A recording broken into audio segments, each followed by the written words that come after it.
Bismillahirrahmanirrahim. Assalamualaikum warahmatullahi wabarakatuh. Alhamdulillah, pada kesempatan kali ini sedikit kami ingin menjelaskan tentang strategi pembelajaran. Ada banyak sekali penjabaran dan pengertian, namun dalam strategi pembelajaran yang dikutip oleh IMS pada kemendikbud.co.id, strategi pembelajaran adalah perencanaan tentang rangkaian kegiatan yang didesain dalam upaya mencapai tujuan pendidikan tertentu. Dalam hal ini, strategi pembelajaran menjadi kegiatan yang harus dikerjakan oleh guru dan siswa. Pasalnya, strategi pembelajaran itu juga diartikan sebagai suatu set materi dan prosedur pembelajaran untuk menimbulkan hasil belajar pada siswa. Dalam implementasinya, strategi pembelajaran terdiri dari berbagai macam teknik dan metode belajar. Contohnya membaca, mengingat, mengulang, dan menerapkan informasi.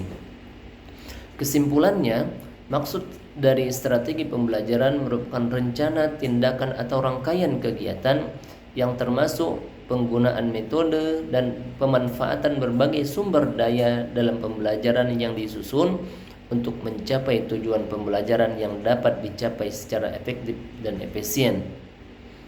Ada banyak macam-macam strategi pembelajaran. Di antaranya strategi pembelajaran inquiry. Jenis strategi pembelajaran inquiry dilakukan dengan cara memberikan siswa kesempatan untuk mengembangkan kemampuan berpikir kritis dan kreatif. Dalam strategi ini, siswa diajak untuk mengeksplorasi konsep-konsep yang diajarkan melalui pengamatan, tanya jawab, dan percobaan. Tujuan dari strategi pembelajaran inquiry adalah untuk membantu siswa mengembangkan keterampilan untuk memecahkan masalah dan mengambil keputusan yang baik. Kemudian ada strategi SPBM. Strategi dilansir dari bakriumah.ac.id.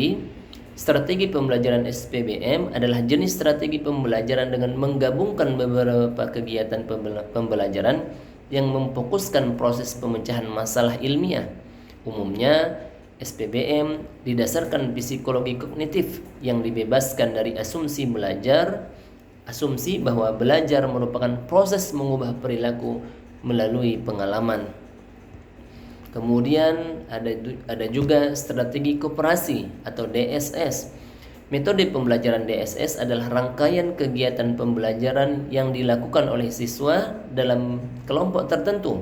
Misalnya, menggunakan kelompok kecil atau tim yang terdiri dari 4-6 orang yang memiliki latar belakang akademis, ras, atau gender, dan lain-lain. Ada juga strategi peningkatan keterampilan berpikir atau SPKB.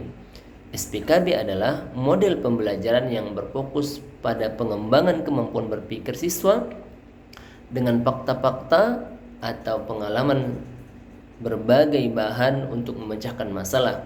Materinya akan membimbing siswa untuk menemukan konsep sendiri yang harus dikuasai.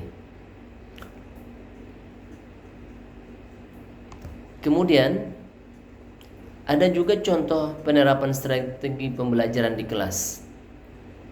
Dirangkum e-book repository.winsu.ac.id tentang strategi pembelajaran karya Haider dan Salim. Berikut adalah contoh strategi pembelajaran di kelas yang sering diterapkan. Yang pertama, siswa atau peserta dididik untuk menulis hasil kesimpulan ke dalam sebuah ringkasan.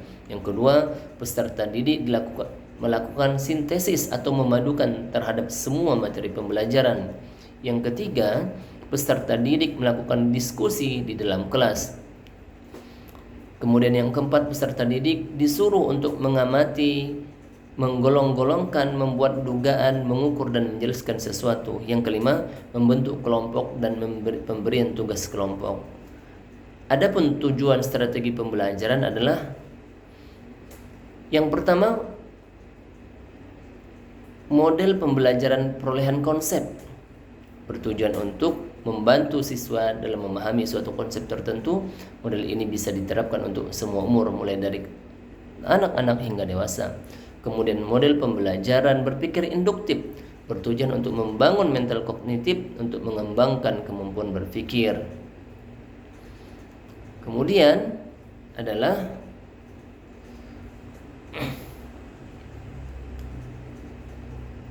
tips menjalankan strategi pembelajaran yang efektif.